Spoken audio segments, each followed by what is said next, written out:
This morning I was talking to my family and I said something that came out of my mouth that I said, that's it right there. That's what's going on. What's going on right now in America and in the world is there's a great revelation, a discovery of the individual. Where is the individual? Where are you? Where am I? Where is your family on matters related to truth, honesty, integrity, the place of God in your life, your heart, your affections, where your focus is, what you care about. So this election comes along, and if you are blind to fraud, then that tells us something about you. That tells us that you're partisan. That tells you that you're not interested in truth. That tells you that you're a pacifist, that you're going to play along. You have no spine. You have no character. You have no depth of being.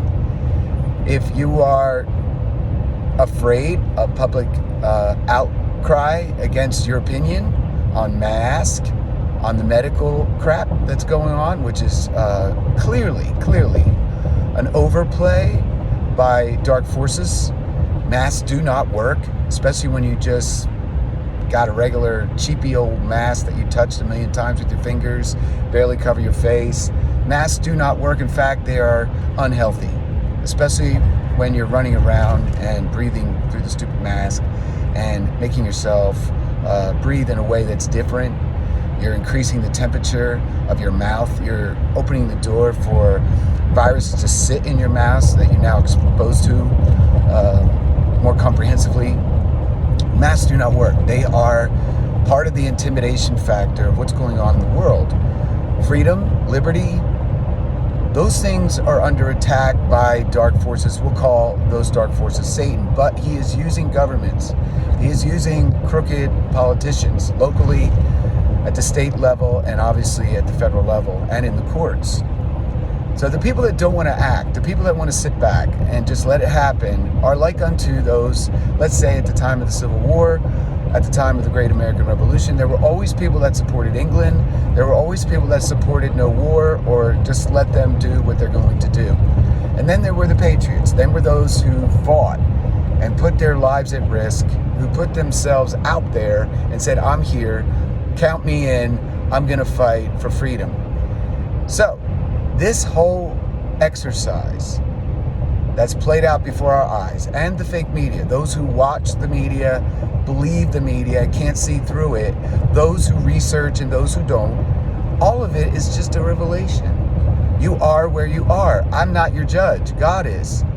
I'm not the guy that's trying to convince necessarily. I present information to people on Facebook, Twitter, and through Messenger and other things. But at the end of the day, it's not me who judges. It's God. God is going to judge you.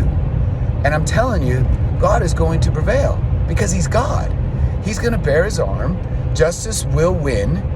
And no way will Joe Biden, think about it, how can Joe Biden enter into the presidency sick, mentally weak, and how can he enter in with his son embroiled in controversy, having his taxes be reviewed under scrutiny and in legal jeopardy?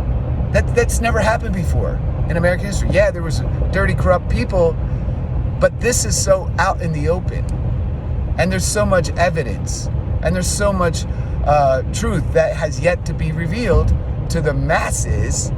And because it hasn't been revealed to the masses doesn't mean it's not truth. So here we are. We're moving on down the road.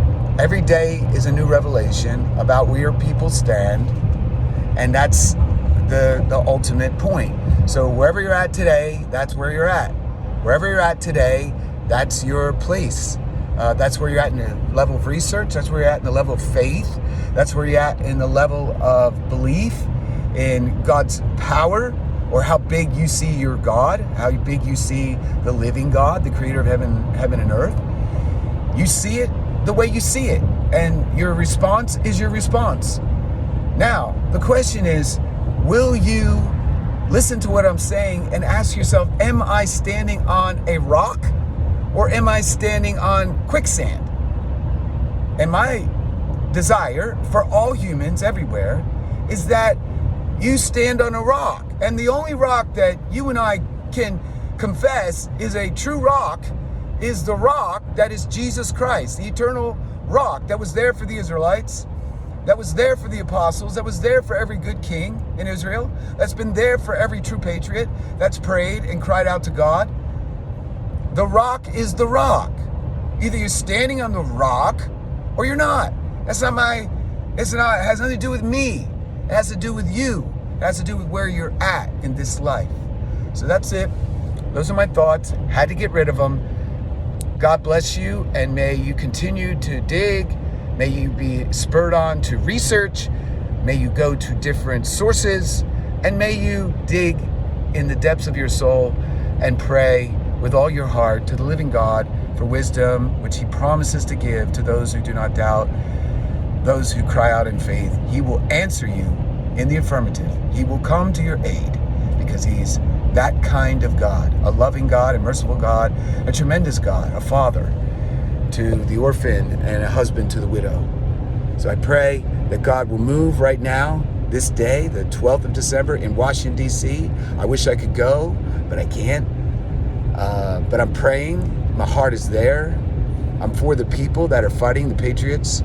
And I do pray that their voice will be heard by SCOTUS. I pray their voice will be heard by the Congress and by every other person that has power to do the right thing.